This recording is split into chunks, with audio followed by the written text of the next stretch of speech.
नमस्कार दर्शक श्रोते हो, तुम्ही पाहत आहात तुमचं लाडकं यूट्यूब चॅनल सर्वदर्शन आणि सर्वदर्शनचा निवेदक मी कमलाकर सावंत. मंडळी, मोहन बाबळसुरे यांनी चर्चा तुमची आमची या आपल्या सदरामध्ये एक प्रश्न विचारला आहे. ते असं म्हणतात, याही काळामध्ये वाचलं पाहिजे का? दुसरी गोष्ट आहे, वाचलंच तर कुठली 5 पुस्तकं वाचावीत? आणि तिसरं, त्यातलं एका पुस्तकाबद्दल आम्हाला सविस्तर सांगा. मोहनजी, आपलं अभिनंदन. खरं तर काळ कुठलाही असो, जे वाचतील ते वाचणार आहेत, ते वाचणार आहेत, ते टिकणार आहेत, ते जगणार आहेत, ते यशस्वी होणार आहेत. म्हणजेच वाचणं अत्यंत आवश्यक आहे. आता तुम्ही म्हटल्याप्रमाणे वाचलीच पाहिजेत अशी 5 उत्कृष्ट पुस्तकं कोणती? तर ती पुस्तकं पुढीलप्रमाणे. 1. मृत्युंजय कादंबरी. लेखक आहेत शिवाजी सावंत. विषय आहे ऐतिहासिक, पौराणिक आणि मानवी मानसशास्त्र. या पुस्तकाची विशेषता काय आहे तर महाभारतातील अत्यंत लोकप्रिय आणि शोकांतिका असलेले पात्र कर्ण यांच्या आयुष्यावर आधारित ही एक अजरामर कादंबरी आहे. कर्णाचा जन्म, संघर्ष, त्याची निष्ठा, मैत्री आणि दुर्दैव याचे अत्यंत प्रभावी चित्रण यात लेखक शिवाजी सावंत यांनी केले आहे. मानवी भावना आणि नातेसंबंध समजून घेण्यासाठी ही कादंबरी आवर्जून वाचावी. दुसरं पुस्तक किंवा दुसरं चरित्र आहे छत्रपती शिवाजी महाराज यांचं. लेखक आहेत रियासदार गोस सरदेसाई किंवा बाळकृष्ण केशव गरुड.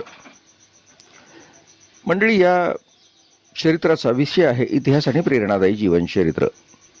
या पुस्तकाची विशेषता आहे रयतेच्या राज्याची स्थापना करणाऱ्या आणि आपल्या शौर्याने व मुत्सद्दीगिरीने इतिहास घडवणाऱ्या छत्रपती शिवाजी महाराजांचे जीवनकार्य समजून घेण्यासाठी त्यांचे चरित्र प्रत्येक मराठी माणसाने वाचायलाच हवे.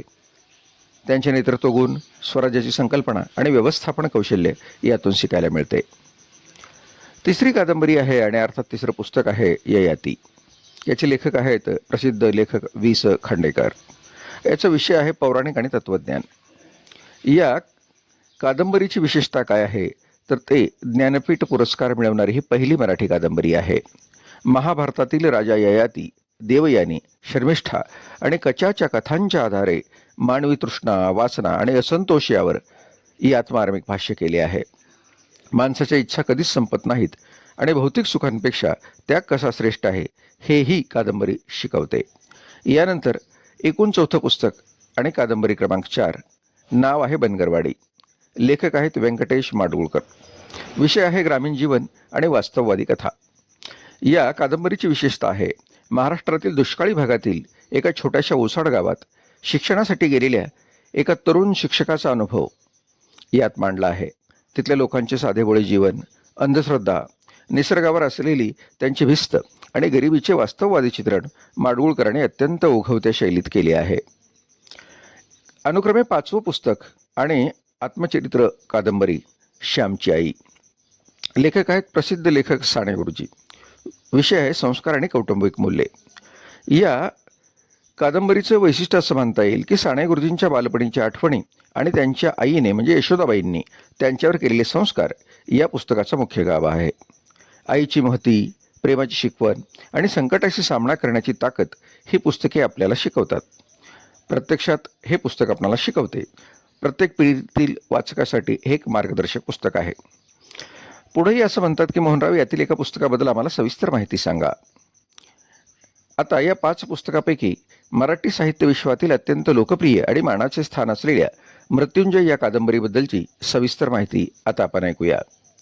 मृत्युंजय कादंबरीच्या बाबतीत विचार केला तर लेखक आहेत परत एकदा शिवाजी सावंत. प्रकाशक आहे आनंद लेकर्स किंवा मेहता पब्लिशिंग हाऊस. साहित्य प्रकार आहे पौराणिक आणि ऐतिहासिक कादंबरी अर्थात चरित्रपर. मुख्य पात्र आहे अंगदेशाचा राजकर्ण.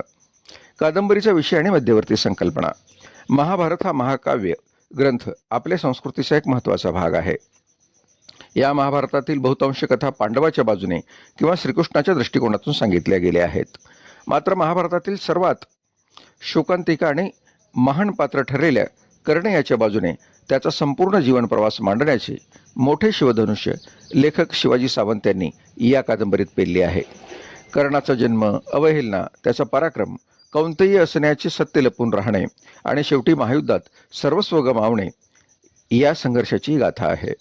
कादंबरीची प्रमुख वैशिष्ट्य आहेत निवेदनाची प्रभावी शैली, प्रकरणानुसार मनोगत आहे, या कादंबरीचे सर्वात मोठे वैशिष्ट्य म्हणजे याचे निवेदन. यात कर्णासह कुंती, शूरसेन, दुर्योधन, वृषाली म्हणजे कर्णाची पत्नी आणि श्रीकृष्ण या प्रमुख पात्रांनी आत्मवृत्तांच्या स्वरूपात आपले मनोगत मांडले आहे. यामुळे प्रत्येक पात्राची बाजू आणि त्याच्या मनातील भावना वाचकासमोर अत्यंत पारदर्शकपणे येतात. कर्णाचे व्यक्तिमत्व आणि दानशूरता.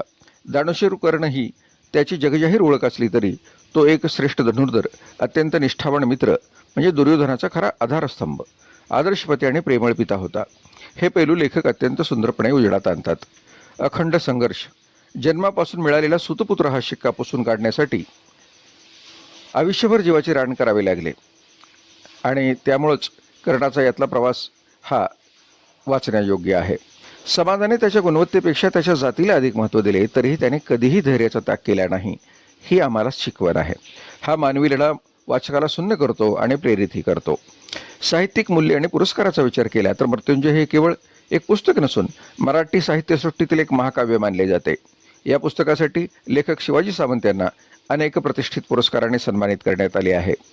मराठीसोबतच या पुस्तकाचे हिंदी, इंग्रजी, गुजराती, कन्नड आणि मल्याळम यासारख्या अनेक भारतीय भाषांमध्ये अनुवाद आहे. हे जगभरातील वाचकामध्ये लोकप्रिय ठरले आहे. निष्कर्ष असा आहे, जर तुम्हाला मानवी स्वभावाचे विविध रंग, निष्ठा, मैत्रीची परिभाषा आणि जीवनातील अफाट संघर्षाची जाणीव करून घ्यायची असेल तर मृत्युंजय ही कादंबरी प्रत्येकाने आयुष्यात एकदा तरी वाचायलाच हवी. मंडळी, अशा पद्धतीने मोहनरावाच्या प्रश्नाचं आपण उत्तर दिलेलं आहे. तुमच्याही मनात कुठला ना कुठला एखादा प्रश्न येतो आणि तो प्रश्न तुम्ही सरळ सर्वदर्शनी यूट्यूब चॅनलला विचारू शकता. अद्यापपर्यंत जर आपण सर्वदर्शन यूट्यूब चॅनलला सबस्क्राईब केले नसेल तर यूट्यूब विंडोवर जा, SARVDARSHEN या पद्धतीनं सर्वदर्शन टाईप करा. निळ्या गोलमध्ये सर्वदर्शन आणि खालच्या बाजूला यूट्यूब चॅनल या पद्धतीचा एक मोनोग्राम येईल. आलेल्या मोनोग्रामसहित या चॅनलला सबस्क्राईब करा. साधारण 700 व्हिडिओ समोर दिसतील. आवडणारे सगळे व्हिडिओ पहा. जेवढे व्हिडिओ आवडले त्याखाली तुमचं मत प्रदर्शित करा आणि चांगल्या असलेल्या व्हिडिओला निश्चितपणे मित्रांना आणि सहकाऱ्यांना तुम्ही ते पाठवू शकता. चला तर मंडळी, तुमच्या मनातील प्रश्नासाठी चर्चा तुमची आमची आणि तुमच्या मनोरंजन आणि ज्ञानात भर घालण्यासाठी सर्वदर्शन पुन्हा एकदा तुमच्या समोर येणार आहे. धन्यवाद.